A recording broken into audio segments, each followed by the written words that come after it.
आज का हमारा टॉपिक है verifications of bill of purchases. During the audit आपने बिल ऑफ परचेजेज को कैसे वेरीफाई करना है उसके बारे में आज बात करेंगे। सबसे पहले आपके पास इनवॉइसेस की डिटेल इनवॉइस इन फिजिकल होनी चाहिए जिसके बेसिस पर आपने वेरिफिकेशन करनी है।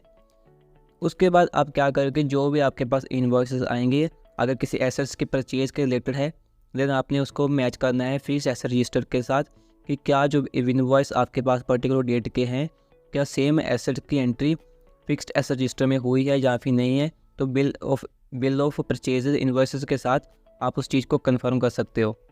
देन इनवॉइस ऑथेंटिसिटी, आपने देखना है कि जो इनवॉइस आपके पास अवेलेबल है क्या वो ऑथेंटिकेट है, कहीं फेक तो नहीं, क्या फोर्ज तो नहीं। उसकी जो कैसे चेक करेंगे, आपके पास जो इनवॉइस होगा पहले तो आप देखोगे कि क्या वो इनवॉइस रजिस्टर्ड एंटिटी से है या फिर अनरजिस्टर्ड एंटिटी से है। तो कैसे पता चलेगा कि क्या बिल अनरजिस्टर्ड से है या फिर रजिस्टर्ड से, तो इनवॉइस के ऊपर आप लोग देखोगे या फिर नीचे कहीं उसमें उस पर्टिकुलर पार्टी का जीएसटी नंबर लिखा होगा। अगर जीएसटी नंबर लिखा हुआ है दैट मीन कि वो परचेज जो हुई है वो रजिस्टर्ड पार्टी से हुई है।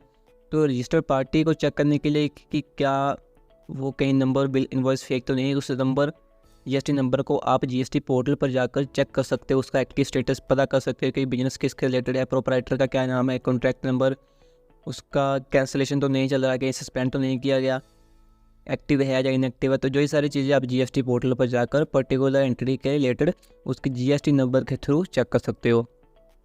देन आपने देखना है कि जो इनवॉइस है क्या उसके ऊपर जिस पर्सन से जिस पार्टी से परचेज करी गई है उसके द्वारा सिग्नेचर करे गए हैं, उसकी स्टैंप प्रॉपर लगी हुई है, सील वगैरह लगी हुई है या फिर नहीं। तो ये सारी चीज़ें चेक करके आप इनवॉइस की ऑथेंटिसिटी चेक कर सकते हो कि क्या इनवॉइस फेक है या फिर नहीं। उसके बाद परचेज ऑर्डर मैचिंग, तो cross reference the bill with purchase order to confirm that the assets were required as per the approved order. जो अप्रूव ऑर्डर हुआ था किसी पर्टिकुलर चीज़ को परचेज करने के लिए, क्या परचेज ऑर्डर उसी के साथ हिसाब से करा गया है या फिर नहीं।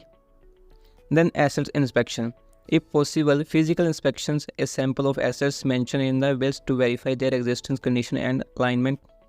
तो आप क्या कर सकते हो कि फिजिकल वेरिफिकेशन कर सकते हो पर्टिकुलर एसेट्स का, जो जिसका बिल आपने पकड़ा, जैसे रैंडमली किसी बिल को निकाला तो आप चाहते हो कि उसका फिजिकल वेरिफिकेशन करें।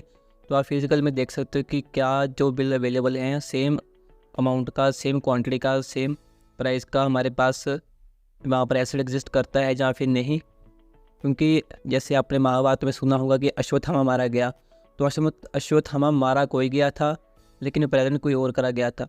तो उस केस में हो सकता है कि लेट अस सपोज कैमरे के लिए एलसीडी चाहिए, तो एलसीडी का ऑर्डर जो पास करा गया, जो अप्रूवल थी वो 84 इंच की थी, लेकिन जो ब्रांच में एग्जिस्ट करती है वो करती है 15 इंच की। मतलब जो बिल है वो बिल मैच भी करना चाहिए उस पर्टिकुलर चीज़ के साथ जो एसिड फिजिकल में एग्जिस्ट करता है उसकी कंडीशन के ऊपर। देन है हमारे पास प्राइसिंग एंड टर्म्स वेरिफिकेशन।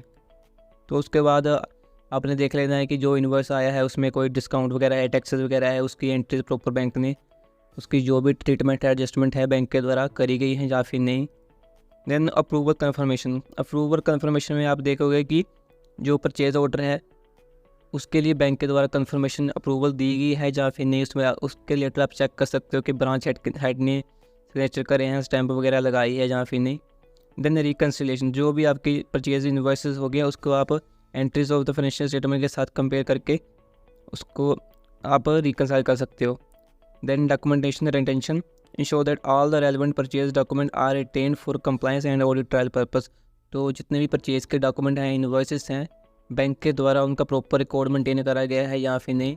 अगर आप भी बैंक ऑडिट प्रैक्टिकली सीखना चाहते हो दैन डिस्क्रिप्शन में दिए हुए लिंक को जरूर चेकआउट करें। और अगर उसके बाद आपको कोई भी डाउट रहता है बैंक ऑडिट के रिलेटेड दैन आप मुझे टेलीग्राम पर मैसेज करें।